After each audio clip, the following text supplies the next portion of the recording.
부활절이 돌아오는 시기마다 부활에 관련된 책을 한 두세 권 정도 읽습니다. 얇은 책 한 두 권 읽고 두꺼운 책 한 권 정도 읽는데 왜 그럴까요? 네. 부활에 대해서 묵상하기 위한 것도 있지만은 설교 준비를 위해서예요. 부활에 대한 설교를 준비하는 것이 정말 어렵기 때문에 그렇습니다. 제가 고등부를 지금 5년째 하고 있는데 매번 부활절마다 부활에 관한 설교를 했습니다. 근데 이 부활절마다 어떤 본문으로 설교해야 될지 고민이 많습니다. 복음서에 보면은 예수님의 고난과 죽음에 관련된 내용은 많이 있지만은 부활에 관련된 내용은 간략하게 다루고 있습니다. 누가복음과 요한복음은 엠마오 마을로 가는 두 제자라든지 아니면은 도마 이야기 같이 약간 부활의 내용이 조금 더 있긴 하지만은 그러나 좀 간략해요. 그리고 겹치는 부분도 많이 있고 성경뿐만 아니라 이 부활절은 우리가 하루를 지키죠. 그런데 고난 주간은 일주일 동안 지킵니다. 종려 주일부터. 그래서 고난에 관련된 설교는 고난 주간에 새벽기도에 오면은 7번, 또 정사예배까지 하면 8번 정도를 설교로 듣습니다. 또 사순절이라는 게 있어요. 그래가지고 부활절까지 40일 동안 예수님의 고난을 묵상하는 그런 기간이 있습니다. 그러니까 어떤 교회는 1년 중에 40일은 예수님의 고난과 십자가에 대해서 묵상하는 시간을 갖는다는 거예요. 자, 오늘 부활절 설교를 준비하면서 읽은 책에 이런 내용이 나오더라고요. 어떤 내용이 나오느냐? 사람들이 부활을 영화의 쿠키 영상 정도로 생각한대요. 쿠키 영상 알죠? 영화가 다 끝난 다음에 마지막에 이제 짧게 나오는 쿠키 그 영상이 있어요. 마블 영화에 보면 많이 나오는데, 그러니까 왜 많은 사람들이 왜 부활을 쿠키 영상 같이 생각하겠어요? 그만큼 부활에 관련된 내용이 짧다는 거예요. 복음서에 보면은 짧게 나와요. 그래서 부활절마다 설교 본문을 찾는 게 너무나도 힘들었습니다. 그리고 지금 이제 4년 동안 부활에 관련된 설교를 했기 때문에 또 같은 구절로 설교하기가 많이 부담이 돼요. 그래서 올해도 어떤 구절로 설교를 해야 될지 고민을 많이 하면서 동시에 기독교에서 가장 중요한 교리가 부활이잖아요. 부활이고 또 기독교가 다른 종교와 다른 독특성이 부활인데 왜 성경에는 부활에 관한 구절이 얼마 없을까 하는 생각도 좀 했습니다. 또 한편으로는 저에게 부활에 관한 설교가 왜 그렇게 어려울까 하는 생각도 했습니다. 근데 제가 이렇게 책을 보니까 이런 내용이 있습니다. 유진 피터슨이 쓴 일상 부활을 살다라는 책에 권영경 교수님이 숭실대학교 쓰신 서문에 보면은 이런 내용이 나와요. 대부분 신자들은 예수의 부활을 굳게 믿는다. 일견 터무니없는 주장이지만 예수 부활의 역사성을 부인하는 신자들은 거의 없다. 하지만 그게 전부다. 예수께서 부활하셨다고 고백하고 나면 더 이상 할 말이 없다. 이게 제 심정이에요 지금. 근데 우리 모든 사람들이 좀 그렇죠. 예수님 부활을 다 믿어요. 믿는데 예수님 부활하셨습니다. 부활절에 그 말 하고 나서는 뭐 따로 할 말이 없어요. 자, 그렇게 이제 부활에 관련된 성경 구절을 찾고 있는데 성령님께서 저에게 큰 깨달음 하나 주셨어요. 그게 뭔가 하면은 신약 성경은 특별히 예수님께서 부활하신 이후에 기록된 성경은 예수님의 부활에 관한 구절이다는 것을 이제 깨닫게 된 거예요. 적어도 예수님의 부활을 기정사실화하고 있는 구절들이에요. 심지어 구약 성경도 부활하신 예수 그리스도를 향하고 있습니다. 고린도서 15장 4절에 보면은 그리스도께서 성경대로 3일 만에 다시 살아나셨다고 얘기하는데 여기서 말하는 성경은 신약 성경이 아니에요. 구약 성경이에요. 왜냐하면은 이 당시에는 신약 성경이라는 게 없었어요. 고린도 전서가 신약 성경으로 이렇게 받아들여지기 전이었기 때문에 여기서 말하는 성경은 구약 성경이에요. 그런 관점으로 성경을 보니까 모든 것이 부활에 관련된 구절이었습니다. 앞에서도 얘기했듯이 복음서에 보면 예수님의 고난과 죽으심에 관련된 내용이 많이 나와요. 마가복음 같은 경우에는 거의 절반이 고난과 십자가고요. 다른 성경들도 적어도 3분의 1은 예수님의 고난과 십자가를 다루고 있습니다. 자, 그런데 부활이라는 건 뭡니까? 죽음에서 다시 살아나는 거잖아요. 그러니까 부활은 반드시 죽음을 전제로 합니다. 죽지 않으면 다시 살아날 수가 없잖아요. 그래서 부활을 이야기하기 위해서는 반드시 죽음에 대해서 이야기를 해야 되는 거예요. 이런 관점에서 보면은 예수님의 고난과 죽음 또한 부활에 관련된 이야기로 읽을 수가 있습니다. 실제로 성경에 보면은 부활이라는 단어보다는 죽음으로부터 일으키셨다라는 표현이 훨씬 더 많습니다.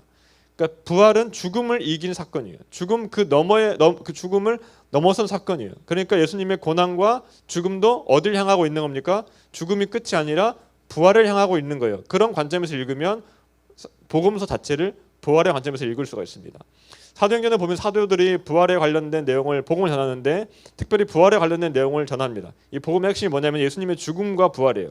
죽음과 부활. 사도행전이 예수님에 대한 그런 복음이 전파되는 과정 그리고 초대교회 역사를 기록한 책인데요. 예수님이 부활하지 않았다면은 이 모든 것이 쓸데없는 일이에요. 부활하지 않았다면은 복음을 전할 수가 없어요. 복음이 죽음과 부활을 담고 있기 때문에. 그래서 고린도전서 15장 14절에 보면은 그리스도께서 만일 다시 살아나지 못하셨으면 우리가 전파하는 것도 헛것이요 또 너희 믿음도 헛것이다라고 얘기합니다.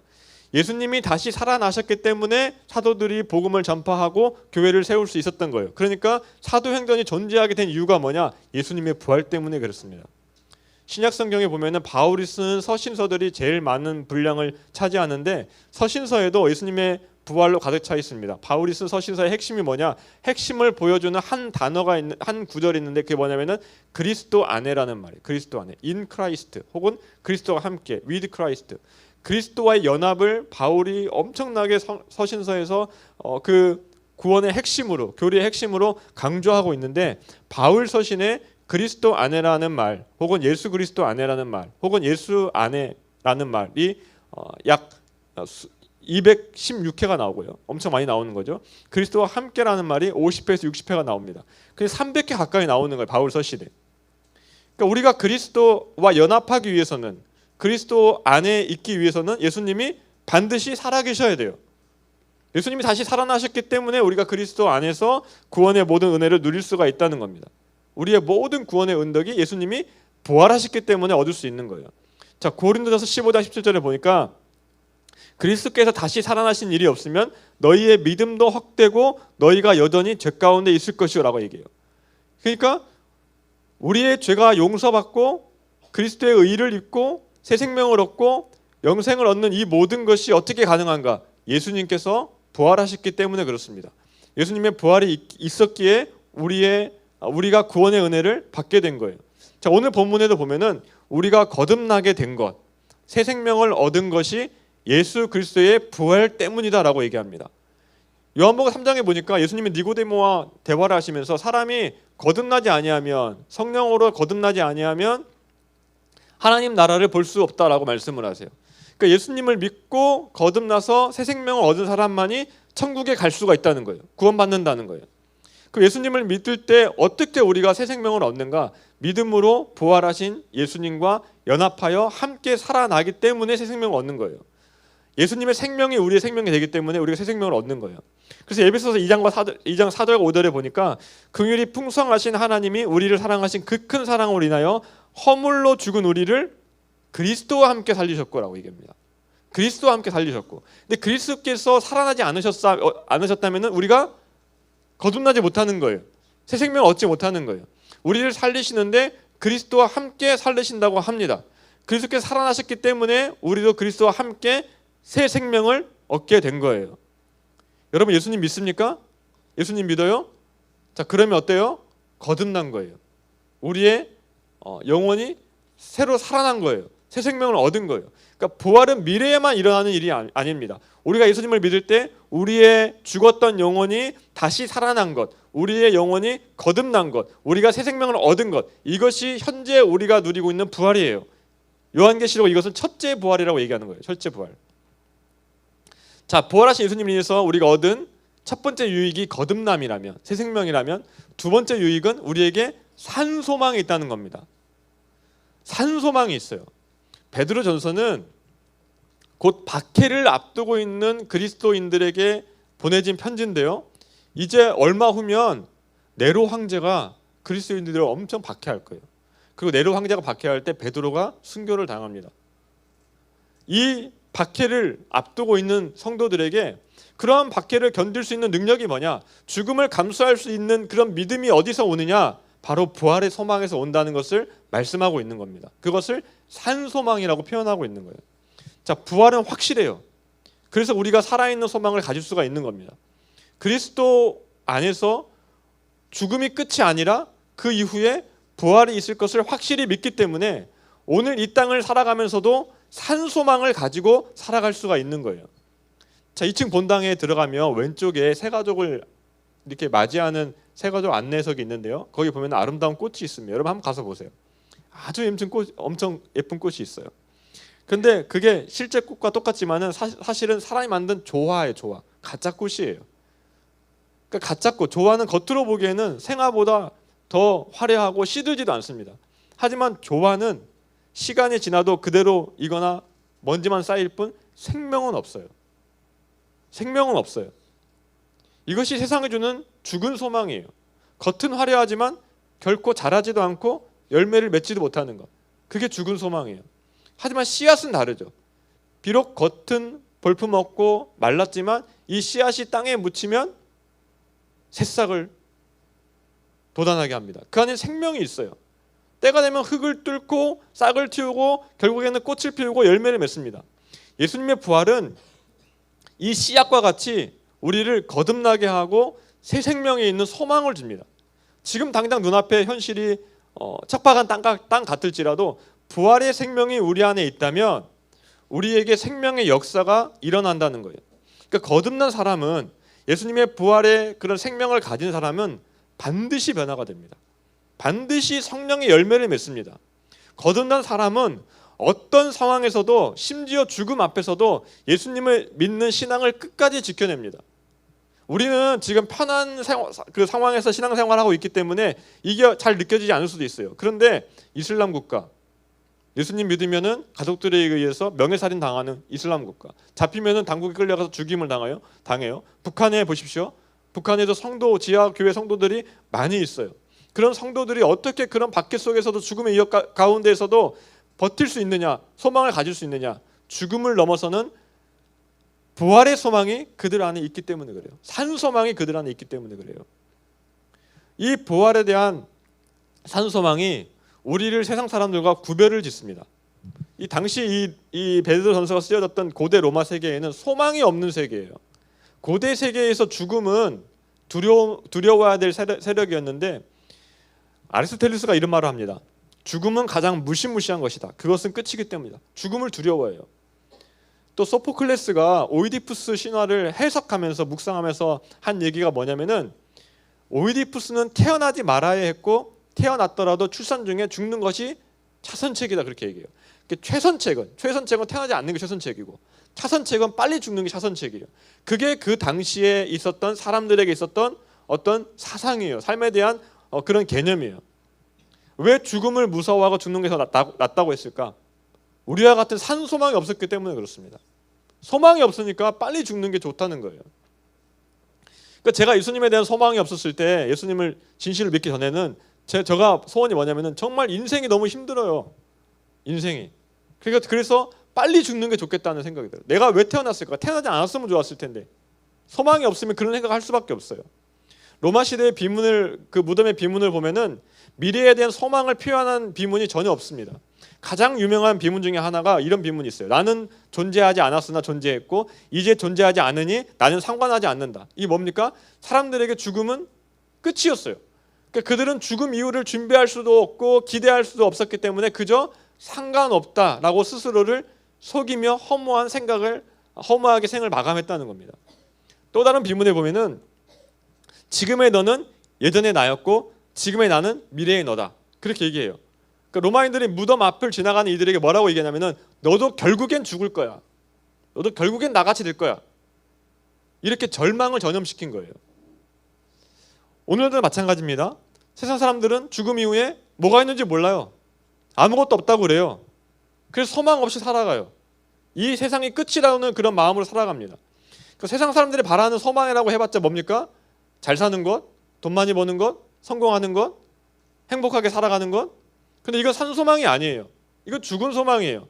성공과 돈은 사람을 구원하지 못합니다. 아무리 행복한 삶을 살아도 죽음 이후에 대해서 아무것도 준비해주지 못해요. 산 소망이 아닙니다. 죽은 소망이에요. 하지만 우리에게는 예수 그리스도의 부활을 통해서 주어진 산 소망이 있습니다. 이 산 소망, 단순히 잘 될 것이다 이런 막연한 기대가 아니에요. 이미 죽음을 이기신 주님 안에서 보장된 흔들릴 수 없는 확실한 소망입니다. 이 소망 안에서 우리의 삶의 방향이 달라질 수 있는 거예요. 세상 사람들은 눈에 보이는 것에 모든 것을 걸지만은, 이 생에만 모든 것을 걸지만 우리는 눈에 보이지 않는 영원한 것을 보며 살아갑니다. 그래서 이 땅에서 손해를 볼지라도 실패할지라도 그게 끝이 아닌 거예요. 더 큰 소망을 바라보고 살아갈 수 있는 거예요. 세상 사람들은 현재의 형편에 따라서 무너지기도 하고 아니면 성공했을 때 교만해지기도 하지만 우리는 어떤 상황 속에서도 흔들리지 않습니다. 왜냐하면 산 소망이 있기 때문에 그래요. 폴 비슬리 머레이라는 사람이 부활이라는 책에서 이런 얘기를 합니다. 이런 예화를 드는데요. 중세시대 한 왕이 이 궁정 광대에게 바보의 홀이라는 걸 줍니다. 바보의 홀을 주면서 너보다 더한 바보가 나타날 때까지 그것을 가지고 있으라라고 명령을 합니다. 그 오랜 시간이 지나가지고 왕이 이제 죽게 됐습니다. 죽음을 앞두고 이제 그 광대를 다시 불러오도록 해요. 그래서 광대에게 마지막에 얘기를 하는 겁니다. 자기는 이제 먼 여행을 떠날 것이다. 그렇게 얘기를 해요. 광대가 왕에게 묻습니다. 어디로 가십니까? 그리고 어떻게 가시려고 합니까? 그 왕이 모른다고 그래요. 모르잖아요. 죽음 이후의 삶을 모르니까. 광대가 다시 왕에게 물어요. 여행할 준비는 해 놓으셨습니까? 그 왕은 안 됐다고 그럽니다. 이 왕의 대답을 들은 광대가 바보의 홀을 왕에게 건네면서 이렇게 얘기해요. 그렇다면 이것은 폐하의 것입니다. 세상 사람들은 몰라요. 죽음 이후의 삶을. 그러니까 이 생의 삶도 절망밖에 없는 거예요. 참된 소망을 가질 수가 없는 거예요. 자, 우리 안에 산 소망이 있습니다. 참 소망이 있습니까? 여러분들 안에 산 소망이 있습니까? 부활 가운데 살아가고 있어요? 고린도 후서 13장 5절에 보니까 그리스도 예수께서 너희 안에 계신 줄 너희가 스스로 알지 못하느냐? 라고 물어봐요. 알아야 된다는 거예요. 예수님 우리 안에 계시다는 것을 알아야 된다는 겁니다. 알지 못하면 버리운 자니라 그렇게 얘기합니다. 우리 안에 그리스도께서 계신 것을 알고 있어요, 여러분들? 알고 있어요? 예수님을 믿으면 성령을 통해서 예수님이 우리 안에 오십니다. 그 사실을 알고 있어요? 우리 안에 예수님이 거하시고 계세요. 우리 안에 예수님이 거하시고 계십니다. 그렇기 때문에 우리 안에 산소망이 있는 거예요. 이 산소망은 감정이 만들어낸 게 아니에요. 수련회 때 우리가 막 기도하면서 뭔가 기쁨을 누리고 눈물을 흘리고 감정적인 폭발로 이 산소망이 만들어진 게 아니에요. 여러분의 상황이 좋아서 생겨난 것도 아니에요. 죽음을 이기고 부활하신 예수 그리스도께서 우리 안에 계시기 때문에 주어진 소망이에요. 그렇게 이 소망은 어떤 상황에서도 뺏기지 않는 겁니다. 여러분이 어떤 상황에는 상관없어요. 공부가 힘들어도, 친구 관계가 어려워도, 가정이 힘들어도, 미래가 불안해도 괜찮아요. 왜냐하면 여러분 안에 부활하신 주님이 계시기 때문에 그렇습니다. 씨앗이 단단한 흙을 뚫고 올라오듯이 우리 안에 있는 이 부활의 생명은, 이 산소망은 반드시 우리의 삶에서 뚫고 올라올 거예요. 그렇기 때문에 우리가 산소망이 있는 거예요. 이 부활절이 단순히 1년에 한 번 오는 교회 절기로 끝나지 않기를 바라요. 저도 그렇게 생각을 했었어요. 하지만 매 주일이 부활주일이에요. 매 주일이 예수님의 부활을 기념하는 날이에요. 그리고 매일의 삶이 우리가 부활절을 살아가고 있는 거예요. 왜냐하면 이미 우리가 다시 살아났기 때문에, 우리 안에 부활하신 주님과 함께 살아가기 때문에 매일매일 부활의 삶입니다. 그래서 우리가 그 고백을 한번 해봤으면 좋겠어요. 예수님이 다시 살아나셨습니다. 그러므로 나에게 산소망이 있습니다. 이 고백을 항상 가지고 살아가길 바라요. 이것이 우리의 삶을 붙들어주는 능력이 되기를 바랍니다. 이제 말씀을 맺겠습니다. 오늘 이 부활절 빈 무덤 앞에 서십시오. 그리고 기억하세요. 예수님은 다시 살아나셨어요. 예수님은 살아계세요. 살아계신 예수님이 우리 안에 계세요. 그러므로 우리에게 소망이 살아있습니다. 이번 한 주 동안 살아가면서 하루를 시작할 때마다 이 고백을 하십시오. 예수님은 살아계십니다. 나에게는 산소망이 있습니다. 이 고백으로 시작하기를 바랍니다. 억지로 감동받으려고 하지 않아도 됩니다. 기분이 좋지 않아도 됩니다. 그냥 사실을 고백하는 거예요. 부활은 우리의 감정에 달려있지 않고 역사적인 사실 위에 서 있기 때문에 그렇습니다. 매일매일 이 고백을 반복하면서 살아갈 때 산소망이 우리 하루를 붙들어 줄 것입니다. 이번 한 주간도 부활의 산소망을 붙들고 부활의 삶을 살아가는 우리 모두가 되기를 주님의 이름으로 축복합니다.